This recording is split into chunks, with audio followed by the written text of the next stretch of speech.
Mural je sodelovalno orodje, ki ti omogoča, da ga uporabljaš od prezentacije do tega, da ti lahko nadomesti to, kar v živo naredimo na plakatih s post-it listki.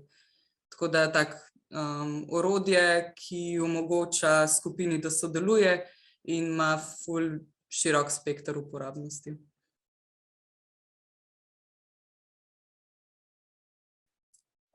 Ker je Mural zelo zahtevno orodje, ga ne uporabljamo zelo pogosto. Ponavadi ga uporabljamo, ko gre za daljše načrtovalne procese, kjer je super. Jaz sem svojo ekipo, s katero načrtujemo izobraževalni escape room, smo v Muralu naredili od rdeče niti do vseh nalog, ki bodo v escape roomu, in tudi shemo prostora, kako bo izgledala.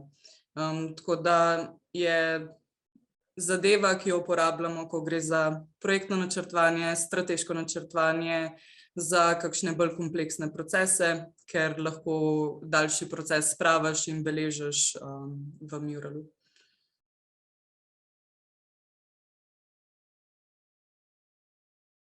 Drugače tukaj dejansko v tem primeru ni bilo narejen veliko researcha in primerjav z drugimi orodji. Jaz sem članica Društva moderatorjev Slovenije in smo imeli delavnico Murala, tako da dejansko je veliko vlogo igralo v tem, da nisem rabila sama študirati orodja, ampak da sem šla na delavnico, kjer smo dobili tudi izročke s takimi triki tudi, ki so mi olajšali uporabo. Potem naslednji dan sem pisala na Mural in pridobila zastonj verzijo za organizacijo, tako da dejansko to, da lahko uporabljamo brezplačno in da sem imela neko izkušnjo, ki mi jo je olajšala začetek uporabe. Ta platno, na katero daš neskončno veliko elementov, je lahko krade pozornost ljudem, če imaš vse elemente odkrite. In ena ful dobra zadeva pri Muralu je, da lahko dejansko določena področja zakriješ in jih odkriješ takrat, ko je mišljeno, da jih ljudje uporabljajo. Tako da je ful dobro, ker si lahko predpripraviš, ne vem, 10 aktivnosti na Muralu in hkrati ljudje vidijo samo tisto, kar hočeš, da jo oni vidijo. In če se veliko sprehajaš po platnu, ti da tudi kot facilitatorju možnost, da pokličeš ljudi. Dejansko imaš gumb, ko klikneš in jih pol pokliče na mesto, kjer si ti.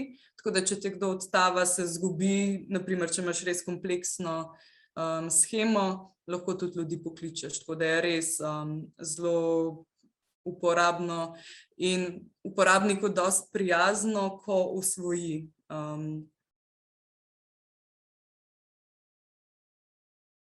Dejansko, tako kot sem omenila za naš izobraževalni escape room, naprimer, če načrtuješ projekt, lahko pa, če ne moreš se skupino dobiti v živo.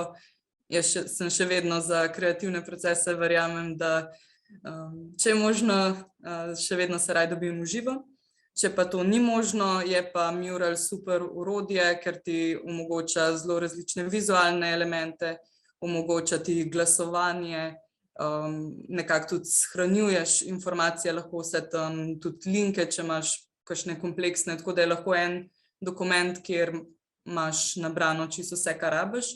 Tako da, če se z ekipo spraviš ali malo bolj kompleksno načrtovati, kakšno strateško načrtovanje razvoja, naprimer, ali pa projekta, ali pa kakšne zelo kompleksne aktivnosti, je lahko zelo luštno orodje za brainstorming, pol organiziranje idej, vizualizacijo, kako bodo stvari izgledale, in dejansko tudi lahko uporabiš, če rabiš nekomu pol pitchati svojo idejo, je lahko pač je uporabno tudi na ta način.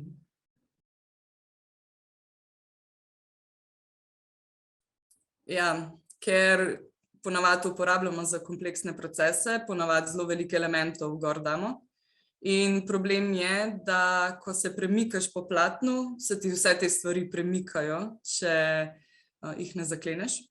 Tako da je veliko pozornosti potrebno nameniti temu, da res zakleneš čisto vse elemente in da 4-krat preveriš in da če si res vse layerje zaklenil, ker je zelo nerodno, če sploh skupino, ki je ne poznaš tako dobro, ali pa skupino, ki ni tako vešča orodja, ki se začne vse premikati in ne moreš dati sam nazaj, ker so se stvari vmes že zgodile in pa lahko zbrišeš vse tisto in rata kaos.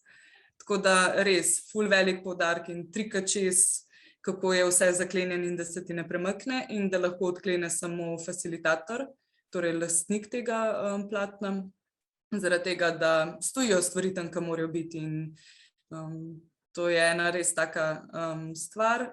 Poleg tega pa je, če nisi ena velika izobraževalna organizacija ali pa oni imajo tudi, kako imajo že, contributor ali nekaj takega, kot en strokovnjak, je mural plačljiv.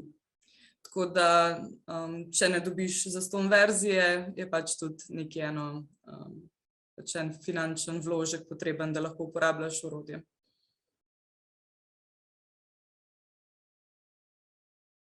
Kar je ful pomemben, je, da pri orodju, ker je kompleksno, da daš možnost ljudem, da osvojijo to orodje.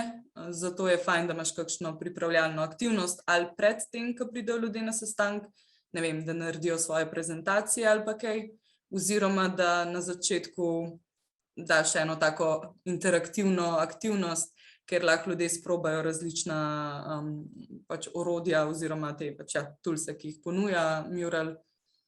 Tako da, ker ni toliko intuitiven, da bi lahko človek prišel in ga začel uporabljati.